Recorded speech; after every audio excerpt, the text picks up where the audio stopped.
Chers aventuriers, bon... Pikachu, rallume ça tout de suite.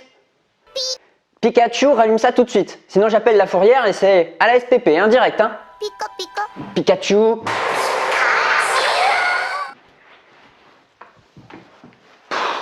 Quand même. Putain, il me saoule.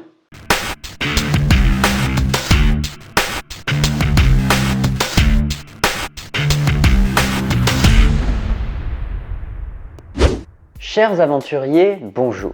Je suis sûr que vous vous êtes déjà dit un jour que vous serez le meilleur dresseur et vous attrapiez sans vergogne tous les Pokémon sauvages que vous trouviez pour les mettre dans des petites Pokéballs pour à la fin les stocker dans une sorte de boîte de stockage magique. On a tous fait ça. Mais rassurez-moi, vous ne faites pas ça dans la vraie vie. Si. Ils sont sans arrêt sur leurs jeux vidéo, en train de jouer à des jeux extrêmement violents, et quand ils se retrouvent dans la vie réelle, ils ne savent plus s'ils sont encore dans le jeu ou s'ils sont encore dans la vie réelle. D'après une récente étude de l'Université de Michigan, l'influence des dessins animés sur les enfants n'est pas anecdotique. Les dessins animés enseigneraient aux enfants les règles de comportement dans la société, respect des adultes, travail d'équipe, rapport aux animaux. Ils enrichissent également le vocabulaire et aident à découvrir le monde à la fois géographique et scientifique. La plupart des personnages de dessins animés ont un mode de vie sain et possèdent de nombreuses caractéristiques positives que les enfants aiment imiter. Salut, comment ça va? Ah, ça y est, je te tiens! À l'occasion de la fin des aventures de Sacha du Bourg-Palette.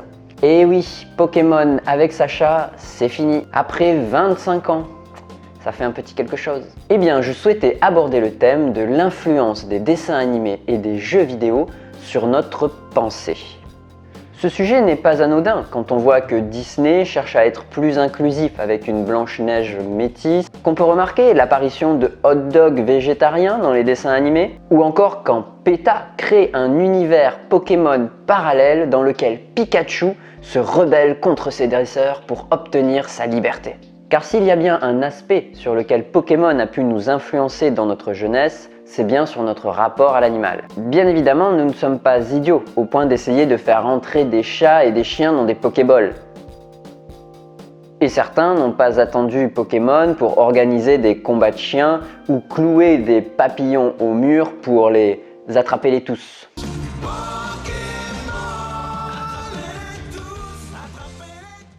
Mais si comme moi vous êtes curieux de découvrir pourquoi nous aimons tant le faire dans les jeux vidéo, comme nous aimons tant écraser nos adversaires, tuer des monstres, conquérir le monde, explorer l'univers. C'est être vieux grincheux que de dire mais est-ce que tous ces jeux vidéo qui sont ultra violents... Eh bien nous allons le découvrir dans cette vidéo grâce à Blaise Pascal, Nietzsche et Peter Singer. Et croyez-moi, vous allez en être choqués. Mais si vous souhaitez transformer votre plomb en or, à un moment donné, il faut se regarder en face et éclairer les zones d'ombre. Donc, c'est parti! Pourquoi aime-t-on autant Pokémon? Pokémon est la franchise la plus influente de tout l'univers, devant Star Wars, Harry Potter ou même Mickey. Pokémon est la franchise la plus rentable de tous les temps. Elle est présente partout, sous toutes les formes possibles. Mais pourquoi? Pourquoi aimons-nous tant nous divertir? Séries, films, jeux vidéo, jeux de société, PMU, il y en a pour tous les goûts et pour tout le monde. Pourquoi tout ça? Eh bien, figurez-vous qu'un philosophe français du XVIIe siècle s'est déjà posé la question. Avant de dévoiler son nom, je vous laisse quelques secondes pour vous abonner si vous souhaitez découvrir la philosophie en aventure, notamment dans la culture geek.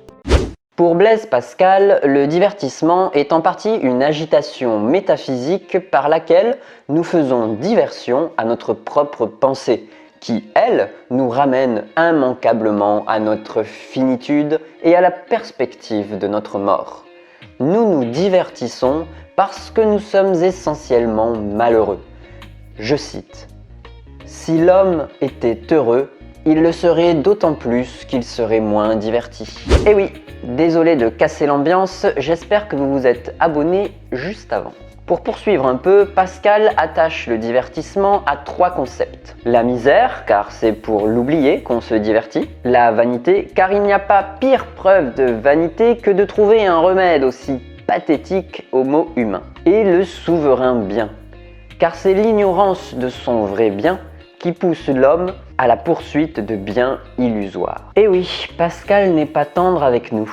Mais ce n'est pas fini et ce n'est pas le pire. Accrochez-vous et ne pleurez pas s'il vous plaît. Il existe un versant du divertissement bien plus tragique.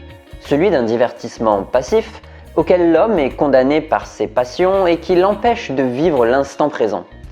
C'est celui, je cite, des jeunes gens qui vivent tous dans le bruit, dans le divertissement et dans la pensée de l'avenir. Fin de citation. Donc, au travers des buts illusoires que nous poursuivons, nous laissons insensiblement le temps nous échapper. Nous sommes dès lors incapables de fixer notre pensée sur l'instant présent. Ainsi, nous échappons à toute possibilité d'être heureux, puisque le bonheur devrait être un état actuel. Je cite encore. Nous ne tenons jamais au temps présent. Que chacun examine ses pensées. Il les trouvera toutes occupées au passé ou à l'avenir. Le présent n'est jamais notre fin. Le passé et le présent sont nos moyens. Le seul avenir est notre fin. Ainsi, nous ne vivons jamais, mais nous espérons de vivre et nous disposant toujours à être heureux. Il est inévitable que nous ne le soyons jamais. C'est une sorte de coup net derrière la nuque. Bam ! Blaise Pascal pose donc 2 regards tragiques sur notre besoin du divertissement. D'une part, il nous permet d'échapper à la réalité triste et ennuyeuse. Et d'autre part, il est illusoire. Il nous masque le moment présent, nous condamnant à rêver d'un avenir meilleur plutôt que de profiter de l'instant présent. Mais rassurez-vous, en 1997, Eckhart Tolle, professeur canadien, publie Le pouvoir du moment présent, à la suite d'un rêve transcendant qu'il a fait à l'âge de 29 ans où il découvre le secret pour profiter de l'instant. Nous pourrons en reparler si le sujet vous intéresse, mais pour l'instant, restons concentrés sur le divertissement. Pokémon est donc une sorte d'échappatoire dans lequel nous aimons plonger pour oublier nos soucis quotidiens. Mais le plus étonnant est qu'il arrive à résoudre un dilemme philosophique. Ouais, rien que ça. C'est ça la force de Pokémon qui explique peut-être son succès. Le dilemme que seul Pokémon arrive à résoudre. Quel est donc ce dilemme qu'aucun philosophe n'a réussi à résoudre et comment Pokémon y arrive-t-il? Posons d'abord le dilemme autour de la condition animale. Et un philosophe très populaire dans ce champ est l'Australien Peter Singer. Peter Singer est un philosophe utilitariste qui a bousculé les réflexions sur l'euthanasie, l'avortement et l'humanisme. Nous ne pouvons pas tous les développer dans cette vidéo, mais avec quelques éclairements sur la logique utilitariste, vous serez bien outillé pour découvrir ses œuvres telles que La libération animale ou Questions d'éthique pratique. L'utilitarisme est souvent résumé par une citation de Jeremy Bentham, un philosophe britannique, une sorte de fondateur de cette pensée à la fin du XVIIIe siècle. Le plus grand bonheur du plus grand nombre. Mais qu'est-ce que ça veut dire? Eh bien, l'utilitarisme est une philosophie conséquentialiste qui évalue les conséquences d'une action pour juger si elle contribue ou non au bonheur général. Alors, pourquoi le bonheur? Eh bien, tout simplement parce qu'à la racine de toute chose, les utilitaristes considèrent qu'il y a chez l'homme le plaisir et la souffrance. L'homme va chercher à maximiser son plaisir et diminuer ses souffrances. Rien de plus. Simple et efficace. Ce sont les 2 seules motivations élémentaires de l'être humain. Mais attention, si un individu agit égoïstement pour chercher à maximiser son plaisir et qu'en faisant cela il contribue au bien général, il n'y a pas de problème, c'est hyper ok. L'utilitarisme est une philosophie de la quantité, où chaque action est précédée d'un calcul mathématique pour savoir si elle contribue ou non au bonheur général. Nous ne sommes donc plus sur un discours de « ça c'est bien, ça c'est mal ». La valeur d'une action se défait des perspectives dogmatiques, souvent religieuses, qui fixaient jusqu'alors ce qui était bien et ce qui était mal. Il faut comprendre qu'on sort de cette tradition religieuse et donc, en d'autres termes, on désacralise les actions. Les actions ne sont plus bonnes ou mauvaises selon ce qui est écrit dans un livre religieux ou communément admis dans une société comme la nôtre, dont la culture descend d'une culture religieuse. Les actions sont ici jugées bonnes ou mauvaises selon leurs conséquences, plus ou moins influentes sur le bonheur général. N'oublions pas qu'au XVIIIe siècle, à l'aube de la Révolution française, les philosophes des Lumières cherchent à trouver une pensée indépendante de l'Église et s'appuient dans leurs recherches sur la logique et la raison. Cela les amène à considérer une morale universelle. Les plaisirs et les souffrances ont la même importance, quel que soit l'individu qu'ils affectent, que ce soit un roi, que ce soit un simple citoyen lambda ou encore un dresseur Pokémon. Le bien-être de chacun a le même poids dans le calcul du bien-être général. Et Peter Singer s'inscrit dans cette réflexion et en poursuit les travaux. Roi, citoyen, dresseur Pokémon, oui, mais pourquoi pas les Pokémon eux-mêmes? Pourquoi le bonheur général serait humain? Et pourquoi on ne prendrait pas en compte le bonheur général des animaux? Peter Singer pose la question. La vie d'un être humain vaut-elle plus que celle d'un animal? Et si oui, pourquoi? Après avoir désacralisé les actions, Peter Singer désacralise la vie. Il ne s'agit pas pour lui de la mépriser, ce serait mal le comprendre, mais il s'agit bien d'enlever le caractère trop humaniste de la pensée humaine. L'homme a trop longtemps considéré ce qui donnait de la valeur à la vie que par sa propre comparaison. Peter Singer secoue notre conception de la vie et choque donc parfois avec ses positions anticonformistes sur l'avortement ou l'euthanasie, allant jusqu'à considérer que la vie d'un animal peut valoir plus que la vie d'un nouveau-né. Peter Singer ne fait que rester logique dans sa pensée utilitariste. Il calcule, tout simplement. Mais il calcule quoi? Quel est le critère d'évaluation? Si par exemple, je veux comparer une carotte et une pomme de terre. Hey mon ami, t'aimes ça manger des pétales? Comment je fais? Est-ce que je dois comparer leur poids, leur taille, leur couleur, leur caractère nutritif? Quel est le critère d'évaluation? Pour donner une valeur à une vie, même question. Quel est le critère d'évaluation? Pour Peter Singer, il y en a deux. La capacité à ressentir le plaisir et la souffrance d'une part, et l'intérêt à vivre d'autre part. Mais le philosophe explique que si pour nous l'intérêt qu'a à vivre une vache, par exemple, peut nous paraître faible, pour la vache, peut-être qu'elle est très contente de vivre. Elle éprouve un grand intérêt à vivre. Nous ne sommes pas aptes à juger si sa vie est nulle ou pas. Et pareil pour un Magikarp. Et dans la mesure où un nouveau-né de quelques jours n'est pas capable de juger de l'intérêt de sa vie, il peut avoir, pour Peter Singer, moins de valeur qu'un Magikarp. Ce concept est appelé antispécisme. Pas de racisme entre espèces. Le bonheur général doit être apprécié en prenant compte toutes les douleurs et tous les plaisirs des hommes et des animaux. Alors bien sûr, cela revient à ne pas manger de viande.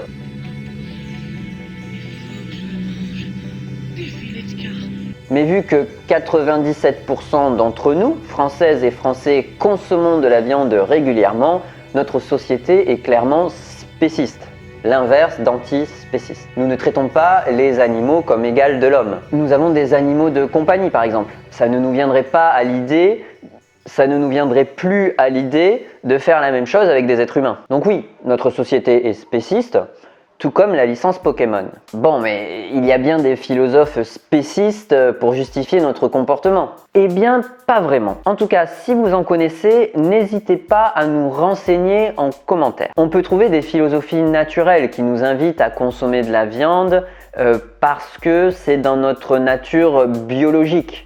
Nous sommes en capacité, nous avons tout biologiquement pour pouvoir le faire et il serait naturel et instinctif de suivre cette voie. Mais je n'ai rien trouvé capable de justifier l'élevage et l'exploitation des animaux. La pensée qui justifierait que les animaux sont là pour servir l'homme. Personne n'a réussi à part Pokémon. Et oui, et voici comment. En 2012, l'association PETA sort un jeu vidéo intitulé Pokémon Black and Blue. Quoi, vous ne le saviez pas? Vous êtes passé à côté d'un jeu Pokémon? Catastrophe! Dans cette histoire, Pikachu se rebelle contre les dresseurs Pokémon pour regagner sa liberté. PETA est une association militante pour le traitement éthique des animaux à la Peter Singer. Ça, vous l'aviez deviné. Dans ce jeu vidéo, les Pokémon ne veulent plus servir leurs dresseurs, mais plus encore, ils saignent. Et oui, ils souffrent avec l'apparition de Pokéblood, le sang de Pokémon, totalement absent dans l'univers original. Mais pourquoi PETA fait-elle ça? Parce qu'elle a compris la force de Pokémon, son histoire. Et il n'y a rien de plus puissant que les histoires. Dans l'univers Pokémon, ceux-ci sont heureux d'être capturés. Ils sont heureux de se battre et de progresser pour leur dresseur Pokémon. La franchise élimine donc la souffrance et la remplace par le plaisir. Mieux que ça, ils vivent pour ça. Leur intérêt de vivre se résume à voyager et à combattre pour leur dresseur Pokémon. Et voilà, dilemme résolu. Avec un peu de bonheur, tout s'arrange. Pokémon surfe sur l'éthique comme Loch Ness sur l'océan. Alors, faut-il arrêter de jouer à Pokémon? Oh que non. Mais âme sensible s'abstenir. Partons explorer les entrailles les plus profondes et les plus sombres de notre âme. Pas éthique, on s'en fout. Fausse citation de Nietzsche. Les jeux vidéo sont un moyen de sortir de la réalité. Nous l'avons vu en tout début de cette vidéo avec Blaise Pascal. Mais les jeux vidéo nous influencent-ils vraiment, comme semble le croire PETA? Dans la vie réelle, ils ne savent plus s'ils sont encore dans le jeu ou s'ils sont encore dans la vie réelle. Non mais arrêtez avec ça, c'est n'importe quoi. La vraie question est pourquoi acceptons-nous de piller, tuer, voler, capturer des Pokémon dans les jeux vidéo, alors qu'il nous paraît impensable de le faire dans la vraie vie? C'est ça la vraie question. Il s'opère depuis toujours dans l'univers du jeu vidéo un dépassement volontaire des codes sociaux et moraux, et c'est peut-être ce qui les rend aussi addictifs. Le virtuel donne à la joueuse ou au joueur l'opportunité inouïe de sortir entièrement de son cadre habituel pour enfiler une nouvelle peau dans laquelle des milliers d'univers sont possibles. Pour capturer des Pokémon et nous le faire admettre, on a vu que la stratégie de la franchise est d'infantiliser le processus. On pousse le curseur du bonheur, de l'amitié et on enlève le sang, la mort. Et hop, tout est bien qui finit bien. Mais certains jeux sont beaucoup plus violents et pourtant on y joue quand même. L'attrait des comportements jugés immoraux ou simplement en dehors des cadres sociaux imposés aux joueurs dans la vraie vie est peut-être compréhensible grâce à la philosophie nietzschéenne. L'antagonisme Apollon, Dionysos. Pour Nietzsche, Apollon est le symbole de la forme. Il est le dieu des poètes et des mots. Il est le jour, le soleil, le beau, la discipline, le travail, la rigueur, l'expertise, l'excellence, la retenue, les conventions de bienséance. Et par un tour de passe-passe dont il a le seul secret, il nous fait prendre la forme pour le fond, l'apparence pour la réalité. Mais ceci est accepté et voulu par Dionysos, symbole du fond de l'âme humaine. Des désirs, des envies, de l'instinct, de la fougue, le lâcher-prise, le laisser-aller, la fête, le permissif. Il est le dieu de la musique, du vin et de la fête.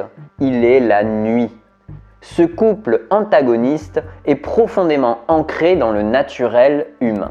Nous avons tendance en société et dans la vie publique de ne valoriser qu'Apollon. Mais notre attrait pour le divertissement, les films d'horreur, les reportages sur les meurtriers, les séries apocalyptiques, les jeux vidéo de guerre révèlent notre vraie nature dionysaque. Plus discrète, cachée, mystérieuse et sombre. On en arrive à rigoler pour des trucs complètement sombres, à la Happy Tree Friends.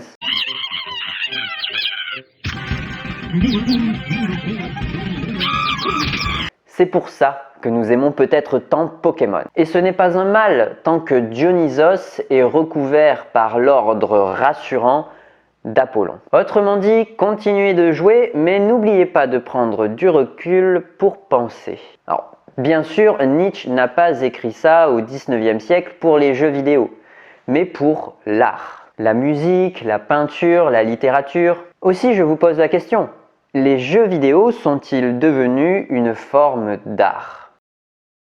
Alors finalement, les jeux vidéo nous influencent-ils vraiment ? Pokémon a-t-il fait de nous des monstres ? Eh bien, pour répondre à cette question, il faut comprendre pourquoi nous nous divertissons. S'il s'agit d'échapper à une triste réalité, comme nous l'indique Pascal, dans ce cas, Pokémon abuse de notre faiblesse. En créant un monde où tout le monde est heureux, il nous fait accepter un univers qui n'est pas si éthique que ça d'après Singer. Mais nous l'acceptons volontiers car après tout, nous sommes capables de faire la différence entre la fiction et la réalité. Selon Nietzsche, c'est notre moyen d'assurer un équilibre intérieur entre le fond et la forme, entre notre Apollon et notre Dionysos. Wow! Eh ben, si vous aimez cette belle conclusion, donnez-moi un petit pouce bleu en bas à gauche de l'écran. Et puisque vous faites partie des 25% à aller jusqu'au bout de la vidéo, commentez Apollon. Non, commentez Dionysos. Ouais. Allez, consolez-vous, la Team Rocket c'est fini, Pokémon avec Sacha c'est fini, mais d'autres protagonistes arrivent. Maintenant que nous avons analysé l'influence des jeux vidéo sur notre pensée, dans la prochaine vidéo, nous nous demanderons s'ils peuvent nous apprendre quelque chose. Et même s'ils peuvent nous apprendre des choses sur nous-mêmes. Ouais, carrément. Abonnez-vous pour ne pas rater ça.